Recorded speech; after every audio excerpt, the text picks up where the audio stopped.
42 years I've been doing this work. 42 years of installing toilets, rebuilding them, replacing parts inside the tank, and in all that time, I have never had a callback for a running toilet. Not once. And I'll tell you, that's not luck. That's because every single time I touch a toilet, I do the same 10 things. Today, I'm going to show you exactly what those 10 things are, so you can do them yourself. And stick around to the end, because I've got a simple test that catches toilet leaks before they ever show up on your water bill. Let's get into it. A running toilet is one of the most common problems in any house, and it's also one of the most wasteful. We're talking up to 200 gallons a day just trickling away. The good news is, once you understand what causes it and you build the right habits, you'll never deal with it again. Before we get to the 10 things, let me give you a quick picture of what's happening inside that tank. Because if you understand the mechanics, everything else makes sense. When you flush, the flapper lifts off the flush valve seat and water dumps into the bowl. Once the tank empties, the flapper drops back down and seals. Then the fill valve opens up and refills the tank until the float tells it to stop. That's it. Every running toilet comes down to one of those parts not doing its job. Either the flapper isn't sealing, the fill valve won't shut off, or the water level is set too high and it's pouring over the overflow tube. Every single one of the 10 things I'm about to show you targets one of those failure points. Now let's get to work. Number 1. I always replace the fill valve. I never try to repair the old one. Here's the thing. When somebody calls me about a running toilet, 9 times out of 10, the first thing they tell me is they already tried adjusting the fill valve and it didn't help. That's because once a fill valve starts acting up, the diaphragm inside is worn out. You can fiddle with it all afternoon and it'll work for a week, maybe 2, then you're right back where you started. A quality fill valve costs you about $8 to $12 at any hardware store. I use the Fluidmaster 400A on almost every job. It fits most toilets, it's easy to install, and it lasts for years. When I put one in, I hand tighten the lock nut on the bottom of the tank, then give it another half turn with channel locks. That's it. Don't crank on it, or you'll crack the porcelain, and that's a bad day for everybody. Number 2. I choose the right flapper every single time. This is where most homeowners go wrong. They walk into the hardware store, grab a universal flapper off the shelf, and wonder why their toilet keeps running 2 months later. Here's what I do instead. I take the old flapper with me to the store. I match it by size, and more importantly, by the toilet manufacturer. Flappers come in 2-inch and 3-inch sizes, and inside those sizes, the shapes vary by brand. A Kohler flapper is not the same as an American Standard flapper, even if they look close. Close doesn't cut it here. You need a flapper that seats perfectly flat against the flush valve. If there's even a tiny gap, water seeps through. The fill valve keeps topping off the tank, and you've got a running toilet. I'll tell you, the 2 extra minutes it takes to match the right flapper will save you months of aggravation. Spend the extra dollar on the manufacturer-specific one. You'll thank me later. By the way, if you're finding this advice helpful, do me a small favor and hit that subscribe button down below. I put out new videos like this one every week, walking you through repairs that'll save you a small fortune in plumber bills. Subscribing is free, and it's the best way to make sure you don't miss the next one. All right, let's continue. Number 3. I set the overflow tube height before anything else. The overflow tube is that open pipe standing up in the middle of your tank. Its job is to send excess water into the bowl instead of onto your bathroom floor. But here's what most people don't realize. If the water level in your tank is set at or above the top of that overflow tube, water constantly trickles over it and into the bowl. Your fill valve never gets the signal to shut off, and you've got a running toilet that has nothing to do with the flapper. What I do on every install is make sure the top of the overflow tube sits about 1 inch below the tank lid opening. Then I set my water level about 1 inch below the top of the overflow tube. That gives you a solid 2-inch buffer. On most toilets, you can adjust the overflow tube height by twisting it or cutting it down with a hacksaw.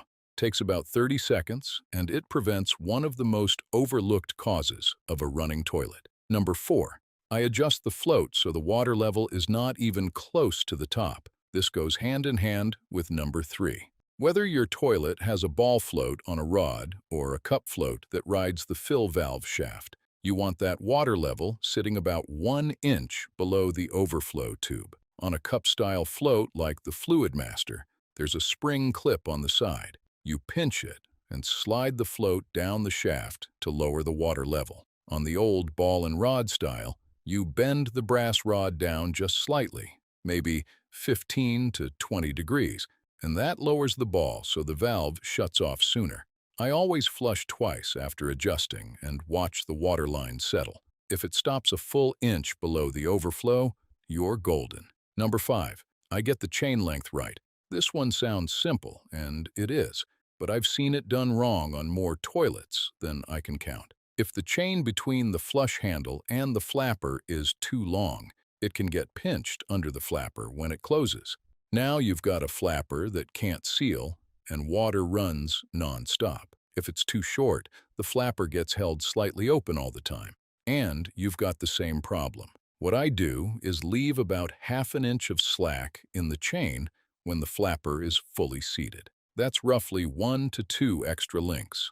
I clip off any excess chain past the handle lever because that dangling tail is exactly what gets sucked under the flapper. Takes 10 seconds to trim with a pair of needle nose pliers.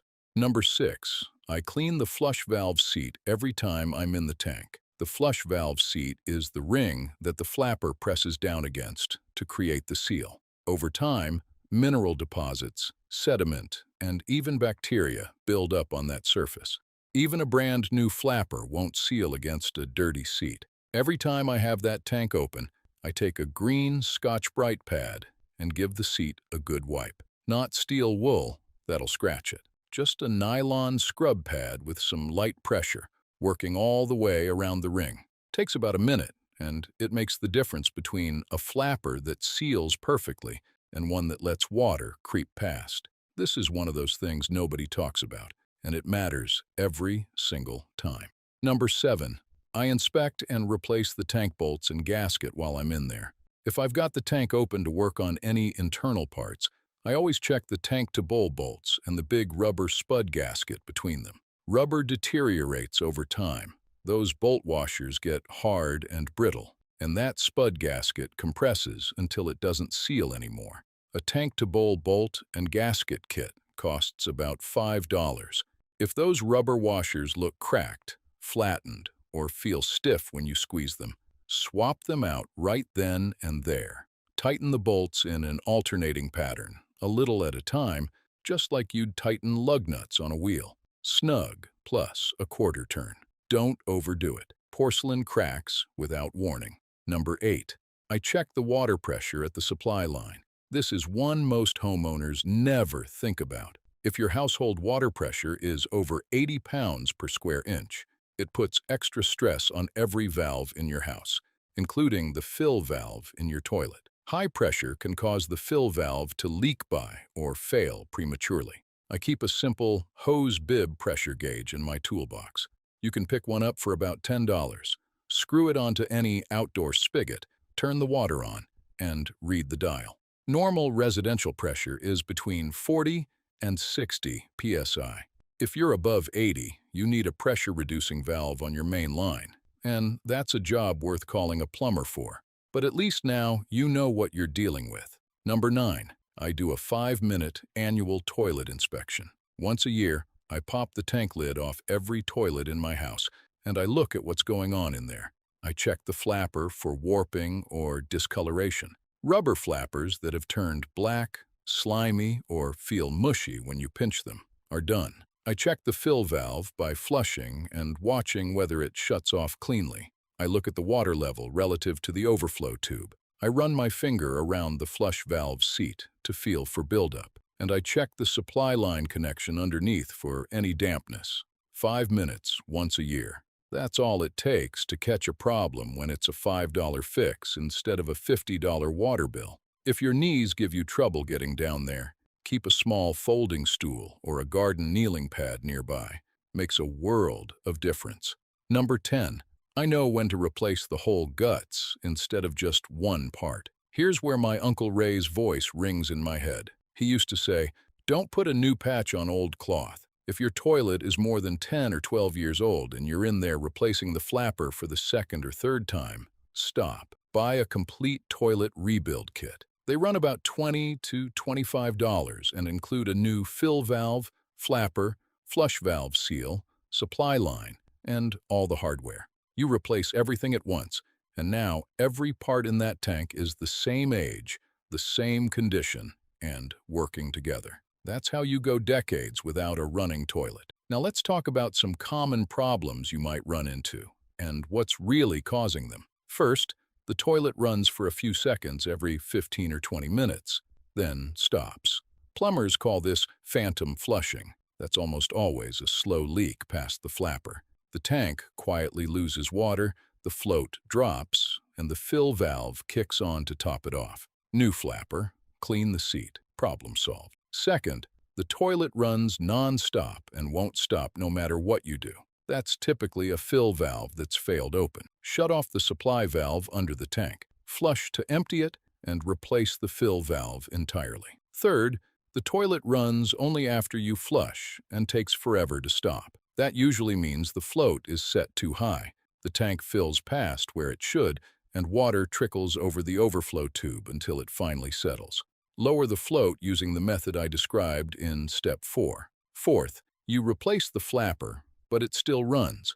Go back and check the chain length. If the chain is too long, it's getting caught under the flapper and breaking the seal. Trim the excess and leave ½ inch of slack. Fifth, you hear a high-pitched whine or whistle when the tank refills. That's a fill valve that's partially restricted. Sediment or mineral buildup inside the valve is forcing water through a tiny opening.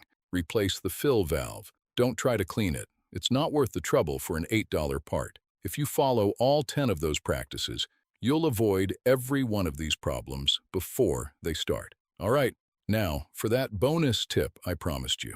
This one is dead simple, and it's something I do on every toilet I touch. It's called a dye test. Once everything is installed and the tank has filled up, drop 5 or 6 drops of food coloring into the tank water. Don't flush. Just let it sit for 15 to 20 minutes, and then look in the bowl. If you see colored water in the bowl, your flapper is leaking. That means the seal isn't right. Either the flapper isn't the right match, the seat needs cleaning, or the chain is holding the flapper off the seat just enough to let water through. This test catches leaks you cannot hear and cannot see. I've found leaks with this method that were wasting 30 or 40 gallons a day without making a single sound. Do this test once a year during your annual inspection, and you'll catch every slow leak before it ever hits your water bill. That's how my Uncle Ray taught me, and that's how I'm teaching you. Before you go, if you got something out of this video, do me one last favor and hit that subscribe button. I put out new videos every week covering real-world plumbing repairs, money-saving tips, and the kind of know-how that takes years to pick up on the job. Subscribing costs you nothing, and it makes sure these videos show up in your feed when you need them. Thanks for watching, and I'll see you in the next one.